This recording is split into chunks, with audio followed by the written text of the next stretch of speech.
नमस्कार, मनी गुरु की इस खास पेशकश में आप सभी का स्वागत है। मैं हूं स्वाति रायना और इस शो में हमेशा की तरह हम बात करेंगे नए साल का आगाज हम कैसे कर सकते हैं अच्छी निवेश प्लानिंग के साथ। और आपको बता दें कि आज का शो बेहद ही खास होने वाला है क्योंकि नए साल में आप किस तरीके से नई निवेश की प्लानिंग करेंगे उस पर आज हम चर्चा करेंगे।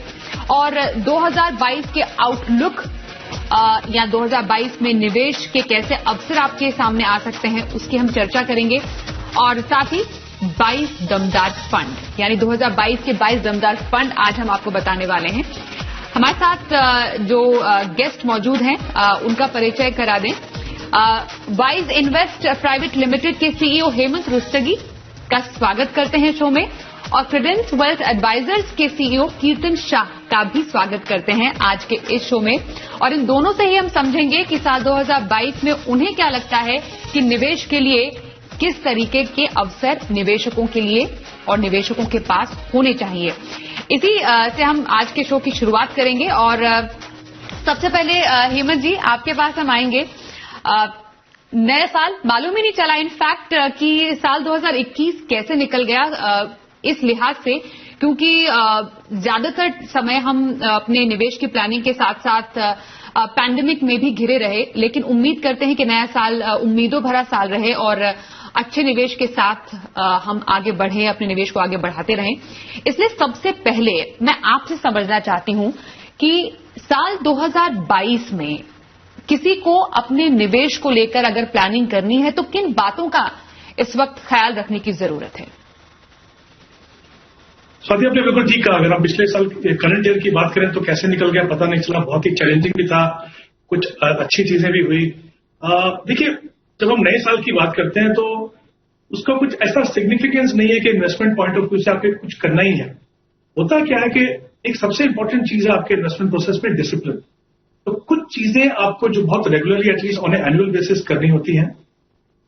नए साल की शुरुआत में करने से क्या होता है, कुछ चीजें आपको जो बहुत regularly at least on annual basis करनी होती हैं। नए साल की शुरुआत में करने से क्या होता है, उसमें भी आपके पास एक डिसिप्लिन आता है, क्योंकि नहीं तो अदरवाइज आपको वो एक साल देखना मालूम नहीं पड़ेगा कि कभी करना है। तो जब आप एक ऐसी प्रैक्टिस फॉलो करते हैं कि नए साल की शुरुआत में अपने इन्वेस्टमेंट प्रोसेस को देखते हैं, उसको समझते हैं, एनालाइज करते हैं, तो उसमें एक डिसिप्लिन आता है। तो आई थिंक उस हिसाब से ये बहुत ही सिग्निफिकेंट है कि नए साल की शुरुआत में कुछ चीजें की जाए। सबसे पहला मैं ये कहना चाहूंगा कि किसी भी इन्वेस्टर को अपना रिस्क मैनेजमेंट को देखना है। देखिए, गोल्स तो हम सारे कर लेते हैं, अचीव भी कर लेते हैं, कोशिश भी करते हैं, लेकिन अगर हमें कुछ हुआ या कुछ ऐसा रिस्क आया जिससे हमारी इनकम पे फर्क पड़े, हमारी लाइफ पे फर्क पड़े, तो सबसे पहले तो उसको कवर करना। तो रिस्क मैनेजमेंट में आपको ये देखना है कि क्या आपका लाइफ इंश्योरेंस एडिक्वेट है कि नहीं, और एडिक्वेट है तो उसके साथ में प्रोडक्ट भी सही है कि नहीं। जैसे हम हमेशा जानते हैं कि एक टर्म प्लान जो है एक बेटर ऑप्शन है pure risk point of view से। दूसरा, आपका हेल्थ इंश्योरेंस एडिक्वेट है कि नहीं और क्या आपने सही प्रोडक्ट लिया कि नहीं। वहां पे भी अगर आप यंग फैमिली है, छोटी फैमिली है, तो आप एक फैमिली फ्लोटर लेते हैं। घर में जो एल्डरली पर्सन है उनके लिए आप इंडिविजुअल पॉलिसी लेते हैं। तीसरी इंपॉर्टेंट चीज रिस्क मैनेजमेंट की है आपका इमरजेंसी फंड। हमने इमरजेंसी फंड की इंपॉर्टेंस देखी पिछले 2 साल में, तो इंपॉर्टेंट है कि हम उसको रिव्यू करें साल की शुरुआत में कि क्या हमने इतना बड़ा इमरजेंसी फंड बनाया कि एटलीस्ट 6 महीने के एक्सपेंसेस मेरे वहां से कवर हो। और दूसरी चीज, ऐसी जगह रखना है जहां पे वो लिक्विड हो, जहां पे वो अवेलेबल हो, वोलेटाइल ना हो, जैसे लिक्विड फंड्स हो सकते हैं या फिर बैंक डिपॉजिट। सबसे पहला आपको देखना है रिस्क मैनेजमेंट। दूसरा आपको देखना है अपना एसेट एलोकेशन। एसेट एलोकेशन इसलिए इंपॉर्टेंट है स्वाति कि 90% रिटर्न आपके एसेट एलोकेशन से आते हैं और 10% जो है वो बाकी कौन से फंड में है, किस तरह का आपने ऑप्शन चुना है, उस पर आते हैं। अगर आपका एलोकेशन एग्रेसिव है, क्योंकि हो सकता है आपने थोड़ा एग्रेसिव बनाया हो, उसको रिबैलेंसिंग कीजिए। अगर कंजर्वेटिव है तो थोड़ा सा आपको अगर इक्विटी का एक्सपोजर बढ़ाना है तो वो बढ़ाइए। साल में एक बार करने से फायदा ये होता है, जैसा मैंने कहा, एक तो डिसिप्लिन आता है, दूसरी इंपॉर्टेंट चीज ये होती है कि वो टैक्स एफिशिएंट बन जाता है। तीसरी बात देखिए कि आपके पोर्टफोलियो में बहुत ज्यादा फंड ना हो। ये काफी बार देखा हमने, बहुत सारे पोर्टफोलियोज में बहुत सारे फंड हो जाते हैं, उसको मॉनिटर करना थोड़ा मुश्किल होता है, तो उसको देखिए, अगर जरूरत हो कंसोलिडेट कीजिए। चौथी चीज मैं चाहूंगा कि अगर आप एसआईपी से इन्वेस्ट कर रहे हो लेकिन डिसिप्लिन तरीके से नहीं कर रहे हो, यानी टाइम होराइजन डिफाइन नहीं करते हो, गोल के साथ अलाइन नहीं करते हो, तो ये इंपॉर्टेंट है कि साल के शुरुआत में वो कीजिए। जब आप अपने इन्वेस्टमेंट को एसआईपी के गोल से अलाइन करते हैं तो सबसे बड़ा फायदा ये होता है, आपको पता है आपके पास कितना समय है, आपको पता है आपको क्या अचीव करना है। तो जब भी मार्केट में वॉलेटिलिटी हो, आपके सामने कोई चैलेंज आए, तो उसको फेस करना बहुत आसान है। पांचवी चीज जो मैं चाहूंगा, हर वो इन्वेस्टर जो रेगुलर इनकम चाहते हैं, अभी तक अगर आप डिविडेंड ले रहे हो, स्पेशली अगर आप हाई टैक्स ब्रैकेट में हो, तो वो आपकी इनकम में ऐड हो रहा है, वो टैक्स एफिशिएंट नहीं है। तो मैं चाहता हूं कि आप सिस्टमैटिक विड्रॉल प्लान को समझें, जिसमें आप फंड को डायरेक्शन देते हैं कि हर महीने इस तारीख को इतना पैसा हमें दे दीजिए। उससे दो चीजें होंगी, मार्केट लिंक प्रोडक्ट में होने के बावजूद आपको जितना पैसा चाहिए वो आपको उस तारीख को मिलेगा। दूसरी, आपकी जो रिटर्न्स है वो टैक्स एफिशिएंट होंगी, क्योंकि यहां पे आपको कैपिटल गेन मिलेगा, ना कि आपकी इनकम में वो ऐड होगा। तो मुझे लगता है ये 5 चीजें किसी भी इन्वेस्टर को साल के शुरुआत में करने की जरूरत है। बिल्कुल। तो हेमंत जी की टू डू लिस्ट हमें मालूम चल गई कि निवेशक को क्या करना है नए साल में अपने निवेश की प्लानिंग को लेकर। कीर्तन, आपकी निवेश की नई प्लानिंग में कौन सी ऐसी मेन बातें हैं जो आप सजेस्ट करेंगे कि इन्वेस्टर्स अपने भी निवेश में या अपने पोर्टफोलियो में शामिल करें? सबसे पहले तो मैं हेमंत जी से बिल्कुल सहमत हूं। जो भी उन्होंने कहा, मेरे हिसाब से वो चीजें आपको डेफिनेटली देखनी चाहिए। अब अगर उनसे हटकर कुछ और चीजों के बारे में डिस्कस करना है तो 3 चीजों के बारे में बताना चाहूंगा। ये थोड़ा सा मार्केट से रिलेटेड है और सिर्फ म्यूचुअल फंड से नहीं है। सबसे पहले तो देखिए, पिछले 18 महीने में या 2 सालों में निवेशकों ने जो रिटर्न्स देखे हैं मार्केट में, मुझे ऐसा लग रहा है कि सबसे पहले तो उनको ये ध्यान रखना है कि इसे बेस केस लेकर आगे की फ्यूचर प्लानिंग ना करें। मुझे ऐसा लग रहा है कि पिछले 24 महीने में जितना भी रिटर्न या जिस तरीके से हमने मार्केट्स को ऊपर जाते हुए देखा है, ये ऐसा बहुत कम होता है और मार्केट सिर्फ लीनियरली ऊपर नहीं जाते। और जो नए निवेशक आए जिन्होंने वॉलेटिलिटी अभी तक मार्केट में नहीं देखी है, उन्हें ये ध्यान में रखना बहुत जरूरी है कि मार्केट ऐसे वन टाइम सिर्फ एक ही डायरेक्शन में ऊपर नहीं जाते। तो आज अगर आप इक्विटी में निवेश कर रहे हैं तो पिछले 24 महीनों का रिटर्न आप एक्स्ट्रापोलेट ना करें, सबसे पहले।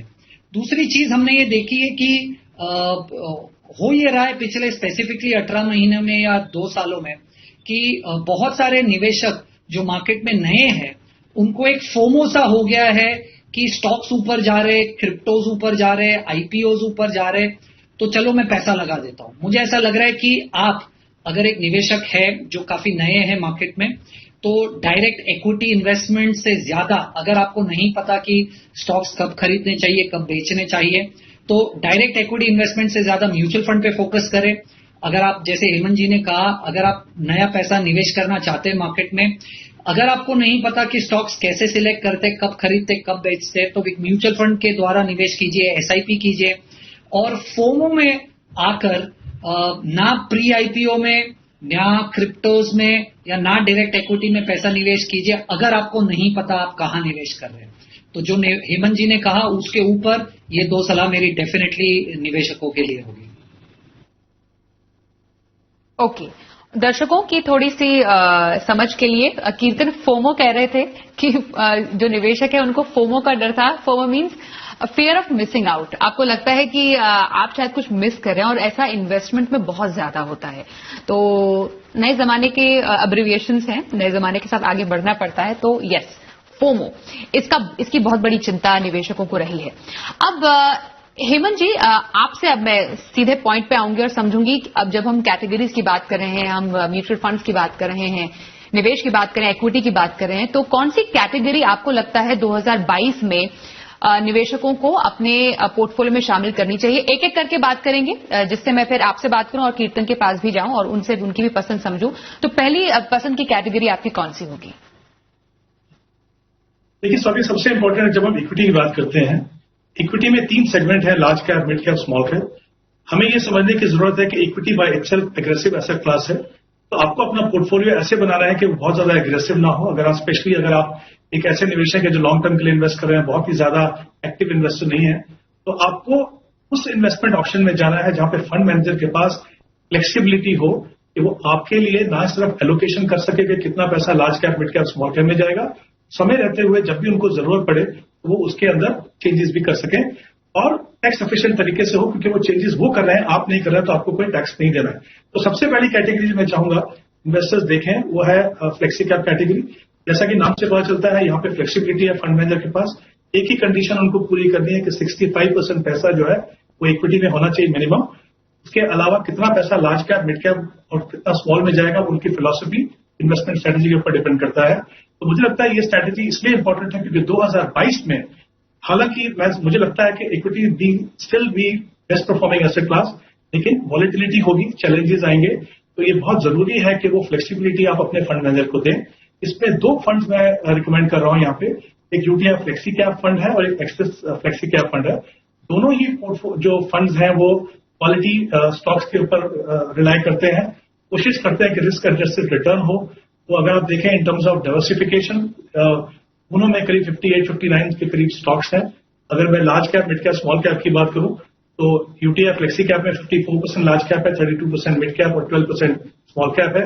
उसी तरीके से अगर मैं एक्सेस को देखूं तो उसमें 84% के करीब लार्ज कैप है, यहाँ पे बायस है लार्ज कैप का, लेकिन बहुत ही क्वालिटी पोर्टफोलियो है, और 6% स्मॉल और मिड कैप में है। तो मुझे लगता है ये 2 फंड ऐसे हैं कंसिस्टेंटली परफॉर्म कर रहे हैं और आगे जाके इनमें वो पोटेंशियल है कि एक तो आप फ्लेक्सिबिलिटी दे रहे हैं फंड मैनेजर को, दूसरा जो रिटर्न आपको एक हेल्दी रिटर्न जो मिलने चाहिए इन 2 फंड से मिल सकते। ओके, तो हेमंत जी की तरफ से फ्लेक्सी कैप फंड पसंद है उनके, और उसमें से उन्होंने एक्सिस फ्लेक्सी कैप और यूटीआई फ्लेक्सी कैप फंड भी रेकमेंड किए हैं और उनके फ्लेक्सी कैप कैटेगरी के पसंदीदा फंड्स। कीर्तन, आपसे मैं इनफैक्ट थोड़ा स्ट्रैटेजी समझना चाहूंगी कि जब हम इक्विटी में निवेश की बात कर रहे हैं तो कैसी इन्वेस्टमेंट स्ट्रैटेजी रखनी चाहिए। हमें मालूम है कंजर्वेटिव इन्वेस्टर्स भी होते हैं, एग्रेसिव इन्वेस्टर्स भी होते हैं, लेकिन अगर एक एग्रेसिव इन्वेस्टर है तो उसकी इक्विटी, डेट या फिर एक अक्रॉस द जो एसेट क्लास है उसमें एसेट एलोकेशन के साथ एक स्ट्रैटेजी कैसी नए साल में होनी चाहिए। स्वाति, मेरे हिसाब से सबसे पहले अगर 2022 की स्पेसिफिकली बात करें तो मुझे ऐसा लग रहा है कि अगर आप पिछले 2 सालों में देखो काफी अच्छे एसेट क्लासेस परफॉर्मेंस रहे हैं। इक्विटी तो हमें पता ही है, पर डेट में भी उतने बुरे परफॉर्मेंस नहीं रहे अगर आप पिछला 3 महीना या 6 महीना छोड़ दीजिए तो मुझे ऐसा लग रहा है कि इस स्टेज पे जब एसेट क्लासेस ने इतना अच्छा परफॉर्म किया पिछले 2 सालों में, एसेट एलोकेशन रखना बहुत ज्यादा जरूरी है। मैं एक स्टेप आगे जाना चाहूंगा, मुझे ऐसा लग रहा है क्योंकि 2022 की स्पेसिफिकली बात कर रहे हैं तो मुझे ऐसा लग रहा है कि 2022 में एक्टिव स्ट्रैटेजीज पैसिव स्ट्रैटेजी से अच्छा करेंगे, क्योंकि अगर आप हिस्टोरिकली थोड़ा सा डेटा माइन करें तो ये देखने में आता है कि जब भी मार्केट वैल्यूएशंस बहुत ज्यादा रहे हैं तब मार्केट वैल्यूएशन के बाद वाले पीरियड में एक्टिव स्ट्रैटेजीज ने पैसिव स्ट्रैटेजी से अच्छा परफॉर्म किया है। तो जैसे आपने कहा, मुझे ऐसा लग रहा है कि एसेट एलोकेशन आपका मंत्रा होना चाहिए 2022 के लिए, और अगर 2022 में मुझे ऐसा लग रहा है आपको अगर नया पैसा निवेश करना है या पुराने पैसों पे एसेट एलोकेशन करना है और अगर आप एक एग्रेसिव इन्वेस्टर है तो मैं 60% पैसा इक्विटी में लगाना चाहूंगा, 20% पैसा डेट और इक्विटी सेविंग्स में लगाना चाहूंगा, 10% पैसा रियल एस्टेट और 10% पैसा गोल्ड में। ये मेरी ओवरऑल स्ट्रैटेजी रहेगी 2022 के लिए। स्वाति, मैं इक्विटी पे छोटा सा डिस्कशन यहाँ जरूर करना चाहूंगा। मुझे ऐसा लग रहा है कि 2022 की स्पेसिफिकली बात करें तो लार्ज कैप इक्विटी एक ज्यादा अच्छा ऑप्शन है मिड कैप और स्मॉल कैप पे, क्योंकि अगर आप मैक्रो फंडामेंटल्स देखें और इस हाई वैल्यूएशन लेवल्स पे अगर मार्जिन और सेफ्टी की बात करें तो वो मुझे ऐसा लग रहा है कि लार्ज कैप में ज्यादा है मिड कैप स्मॉल कैप से। और इसी समय जब आप देख रहे हो कि इंडिया में इक्विटी लेवल्स इतने हाई वैल्यूएशंस पे है, आप देख रहे हो कि चाइना में ये सेम इक्विटी आपको पीक से 40% नीचे मिल रही है, राइट। और लोग थीम बेस्ड इन्वेस्टिंग की बात करते, ज्योग्राफी बेस्ड इन्वेस्टिंग की बात करते, तो मुझे ऐसा लग रहा है अगर मैं लार्ज कैप और ज्योग्राफी बेस्ड इन्वेस्टिंग ये दोनों को साथ में मिलाऊं, क्योंकि मुझे ऐसा लग रहा है डाइवर्सिफिकेशन के लिए इंपॉर्टेंट है, तो 3 स्कीम्स रेकमेंड करना चाहूंगा, PPFS flexi cap, Edelweiss greater China fund और मिराई लार्ज कैप। मुझे ऐसा लग रहा है ये 3 का कॉम्बिनेशन 2022 में अच्छा परफॉर्म करेगा। साथी ओके, तो लार्ज कैप कैटेगरी से कीर्तन के पसंदीदा फंड्स, इक्विटी कैटेगरी से Parag Parikh flexi cap, Edelweiss greater China fund और Mirae asset large cap fund, जो कि आप अपने पोर्टफोलियो में शामिल कर सकते हैं। यहां पर वक्त एक ब्रेक का हो गया है। ब्रेक के बाद कुछ और फंड्स की यहां पर चर्चा होगी। हमारे साथ शो में शामिल रहेंगे कीर्तन और हेमंत जी। थोड़ी देर में लौटते हैं।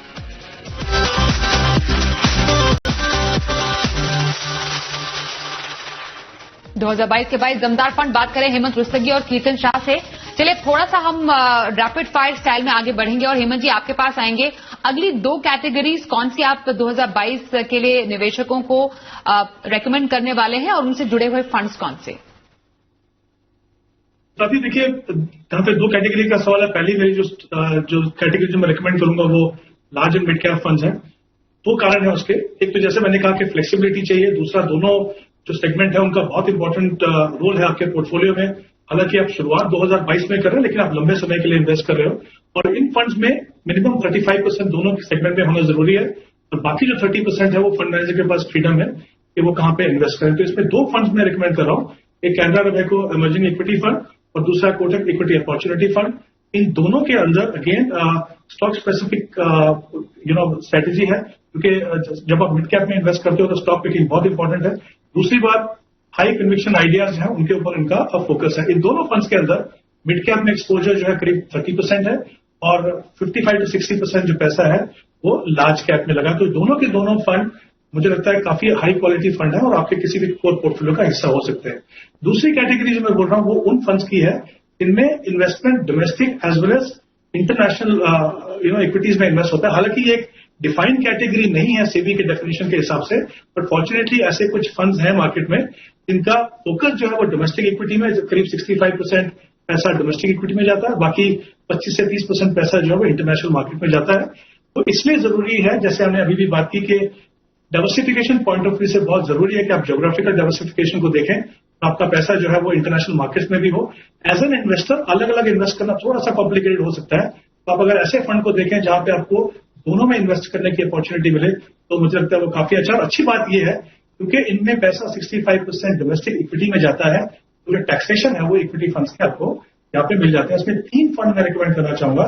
एक कोटक पायनियर फंड है, डोमेस्टिक में उनकी स्ट्रेटेजी है उन कंपनीज में इन्वेस्ट करने की जिनकी नई टेक्नोलॉजीज है, सिस्टम प्रोसेसेस बहुत अच्छे हैं, ब्रांड्स हैं, तो ये बहुत ही हाई क्वालिटी पोर्टफोलियो है इनका। दूसरा है एक्सेस ग्रोथ अपॉर्चुनिटी, इसमें तीनों सेगमेंट के अलावा इंटरनेशनल इन्वेस्टिंग है, स्पेशली यूएस की इन्वेस्टमेंट है इसके अंदर। और तीसरा फंड है जो कीर्तन ने ऑलरेडी बात की, पराग पारिक का जो फ्लेक्सी कैप फंड है, हाई क्वालिटी फंड, 30% पैसा यूएस में और बाकी पैसा जो है डोमेस्टिक मार्केट में। तो मुझे लगता है इनमें से एक फंड एटलीस्ट किसी भी इन्वेस्टर के पोर्टफोलियो में होना जरूरी है और उस प्रोपोर्शन में हो कि आपको जो इंटरनेशनल एक्सपोजर जो मिल रहा है वो एटलीस्ट अच्छी मात्रा में मिले, ताकि वो कुछ आपके पोर्टफोलियो में फर्क दे सके। बिल्कुल, तो हेमंत जी की पसंद large and mid cap category और इंटरनेशनल फंड्स, इंटरनेशनल निवेश आप 2022 में अपने पोर्टफोलियो में शामिल कर सकते हैं। कीर्तन, अब आपके पसंद की कैटेगरी कौन सी होने वाली है 2022 में जिसमें आप निवेशकों को फोकस करने की सलाह देंगे? स्वाति, जैसे मैं एसेट एलोकेशन फॉलो कर रहा हूं तो 60% इक्विटी का तो डिस्कशन हमने किया, बाकी की 20% मुझे ऐसा लग रहा है डेट में इन्वेस्ट करना चाहिए। 2022 में कैपिटल प्रोटेक्शन बहुत जरूरी होगा मेरे हिसाब से। और अगर आप देखें, मुझे ऐसा लग रहा है कि फंडामेंटली कंपनीज काफी अच्छा परफॉर्म कर रही है और रेट्स भी मुझे नहीं लगता प्री कोविड लेवल्स पे बहुत जल्दी पहुंचने वाले। इसके लिए थोड़ी सी अनपॉपुलर कैटेगरी है, पर मुझे ऐसा लग रहा है कि जो 20% पैसा आप डेट और इक्विटी सेविंग्स में डालना चाहते हो वो पैसा आप क्रेडिट रिस्क फंड में 2022 के लिए निवेश कर सकते हो। ऑफकोर्स 3 साल तक इन्वेस्टेड रहेंगे तो अच्छा रहेगा।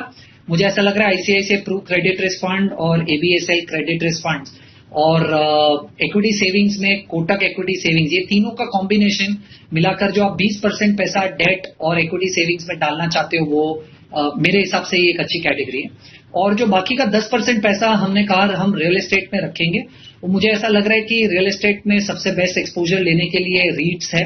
मुझे ऐसा लग रहा है कि मिड टर्म में रियल एस्टेट एक काफी अच्छे बुल साइकिल में है। तो अगर आप में से कोई भी निवेशक यहाँ पर थोड़ा सा भी डायरेक्ट इक्विटी करता है तो ब्रुकफील्ड इंडिया रीट्स एक बहुत अच्छा इन्वेस्टमेंट है मेरे हिसाब से 2022 के लिए। ओके, तो डेट में निवेश करने की सलाह कीर्तन की, और साथ ही आप रियल एस्टेट में थोड़ा निवेश कर सकते हैं। हमने देखा साल 2021 में रियल एस्टेट में एक बार फिर से उछाल देखने को मिला है और रियल एस्टेट में निवेश करने का एक तरीका रीट्स होता है, रियल एस्टेट इन्वेस्टमेंट ट्रस्ट, जिसमें आप 10% तक अपने एसेट एलोकेशन के द्वारा निवेश करने की सोच सकते हैं। ये तो कीर्तन की पसंद हुई। अब हेमंत जी आपके पास फिर से आ रहे हैं। अब कौन से फंड पर आप फोकस करने की सलाह देंगे साल 2022 में? आपके दो और पसंदीदा कैटेगरीज कौन सी?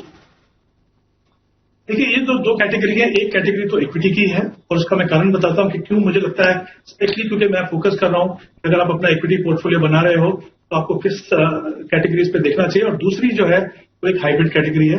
तो इक्विटी में जो कैटेगरी की बात कर रहा हूं वो मैं बात कर रहा हूं फोकस फंड की। जैसा कि नाम से पता चलता है, ये फंड फोकस होते हैं सर्टेन स्टॉक्स के ऊपर, कंसंट्रेटेड बेट्स लेते हैं। जैसा मैंने पहले कहा, मुझे लगता है कि 2022 में ऐसे समय आएंगे जब मार्केट में वॉलेटिलिटी आपको देखने को मिलेगी।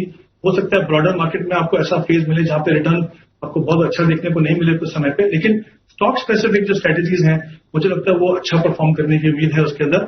और एज एन इन्वेस्टर आपके लिए खुद से स्टॉक का पोर्टफोलियो बनाना बहुत मुश्किल है, तो आपको ऐसे फोकस फंड को देखना चाहिए ताकि आपको, क्योंकि जो फोकस फंड है उनके पास मैक्सिमम 30 स्टॉक्स रहते हैं। तो इसमें दो फंड जो है मैं रिकमेंड कर रहा हूँ। एक एसबीआई फोकस फंड है और एक मिराई एसेट का जो फोकस फंड है। दोनों के दोनों हाई क्वालिटी पोर्टफोलियोज हैं दोनों के अंदर और काफी अच्छा ट्रैक रिकॉर्ड है। मुझे लगता है कि जो भी इन्वेस्टर है जिन्होंने ऑलरेडी इक्विटी का पोर्टफोलियो बनाया है उसमें कुछ हिस्सा अगर वो आप फोकस फंड में ऐड करें तो मुझे लगता है कि आपके जो ओवरऑल पोर्टफोलियो रिटर्न में काफी आपको फर्क देखने को मिलेगा उसके अंदर। तो एक तो ये कैटेगरी है। हाइब्रिड मैंने जो कहा उसके अंदर मैं बैलेंस एडवांटेज की बात कर रहा हूँ कि basically dynamic asset allocation fund रहते हैं। इसमें मिक्स रहता है इक्विटी का, आर्बिट्राज और डेट का। और ये मैं उन दो तरह के इन्वेस्टर्स की बात कर रहा हूँ। एक तो ये कि जिनके पास उतना लंबा समय नहीं है जितना इक्विटी में आपको देने का होना चाहिए, बट फिर भी 3 से 5 साल का समय आपके पास होना ही चाहिए। या फिर आप ऐसे इन्वेस्टर हैं जो इक्विटी से शुरुआत करना चाहते हैं, नहीं चाहते हैं कि पूरा का पूरा पैसा आपका इक्विटी में हो, तो मुझे लगता है उनके लिए ये जो बैलेंस एडवांटेज फंड है ये काफी अच्छा है। सबसे अच्छी बात यह है क्योंकि आर्बिट्राज और इक्विटी में इनका एक्सपोजर 65% के ऊपर रहता है, तो टैक्सेशन जो है वो आपको इक्विटी फंड्स का मिलता है। तो दो फंड इस कैटेगरी में रिकमेंड करना चाहूंगा। एक तो कोटक बैलेंस एडवांटेज फंड है और एबीएसएल बैलेंस एडवांटेज फंड। दोनों ही काफी अच्छे परफॉर्मर रहे हैं, कंसिस्टेंटली परफॉर्म कर रहे हैं। कोटक के अंदर इक्विटी एक्सपोजर करीब 40-42% का है और इफेक्ट थोड़ा उससे कम ही है इस समय पे तो, और एबीएसएल में करीब 45% के करीब है। तो ऐसे क्योंकि ये डायनेमिक एसेट एलोकेशन है, मार्केट के लेवल के हिसाब से इक्विटी में कभी या तो लेवल बढ़ता है या तो कम होता है। तो मुझे लगता है ये इस कैटेगरी, स्पेशली दो तरह के इन्वेस्टर की बात की, उनके लिए पोर्टफोलियो में शामिल 2022 में होना चाहिए। ओके, तो फोकस्ड फंड पर फोकस करने की सलाह, बैलेंस एडवांटेज फंड से पोर्टफोलियो को बैलेंस करने का काम आप कर सकते हैं साल 2022 में। कीर्तन, अब आपके पास फिर से आ रहे हैं शो के अंत में और जानेंगे कौन सी कैटेगरी आपको लगता है 2022 में शाइन कर सकती है। स्वाति, जैसे हमने कहा 60% इक्विटी, 20% डेट, 10% रियल एस्टेट, बाकी का आखिरी का बचा हुआ 10% मुझे ऐसा लग रहा है 2022 में गोल्ड में जाना चाहिए। वजह बड़ी सिंपल है। गोल्ड को अगर आप हिस्टोरिकली ट्रैक करें तो ये एक मार्केट इनस्टेबिलिटी के सामने एक नेचुरल हेज है। तो कहीं पर भी इक्विटी मार्केट्स में वॉलेटिलिटी ज्यादा बढ़ जाती है या इक्विटी मार्केट्स नीचे गिरने लगते हैं तो गोल्ड उस दौरान अच्छा परफॉर्म करता है। दूसरी चीज आप कभी भी नोट करेंगे कि जब भी इन्फ्लेशन मार्केट में ऊपर जाता है पर उतनी ही तेजी से इंटरेस्ट रेट जब ऊपर नहीं जाता जो आज हो रहा है, ऐसे दौर में भी गोल्ड अच्छा परफॉर्म करता है। गोल्ड ऐसे भी दौर में अच्छा परफॉर्म करता है जब डॉलर ऊपर जा रहा हो, क्योंकि डोमेस्टिक मार्केट में गोल्ड महंगा हो जाता है। मुझे ऐसा लग रहा है ये तीनों चीजें आज 2022 में हो रही है या 2021 के एंड में हो रही है। तो मुझे ऐसा लग रहा है अगर 2022 में फोकस करना चाहते हो पोर्टफोलियो पे, 2022 को ध्यान में रख के, तो 10% पैसा गोल्ड में जरूर होना चाहिए। मुझे ऐसा लग रहा है एचडीएफसी गोल्ड फंड और एसबीआई गोल्ड फंड ये दोनों अच्छे माध्यम है गोल्ड में एक्सपोजर लेने के लिए। साथी बिल्कुल, तो गोल्ड में निवेश का मौका 2022 में भी आपको मिल सकता है। 10% तक का पोर्टफोलियो एलोकेशन आप गोल्ड में कर सकते हैं। यह है कीर्तन शाह की पसंद। बहुत शुक्रिया हेमंत जी और बहुत शुक्रिया कीर्तन आपका हमारे साथ मनी गुरु के इस न्यू ईयर स्पेशल में शामिल होने के लिए और बताने के लिए कि 2022 में निवेशकों को किस तरीके का पोर्टफोलियो अपने लिए बनाना चाहिए और निवेश की राह पर आगे कैसे बढ़ना चाहिए। एक बार फिर से आपका करते हैं धन्यवाद। आज के शो में बस इतना ही, रुकेंगे एक ब्रेक के लिए। खबरों का सिलसिला जारी रहेगा, देखते रहिए सी बिजनेस।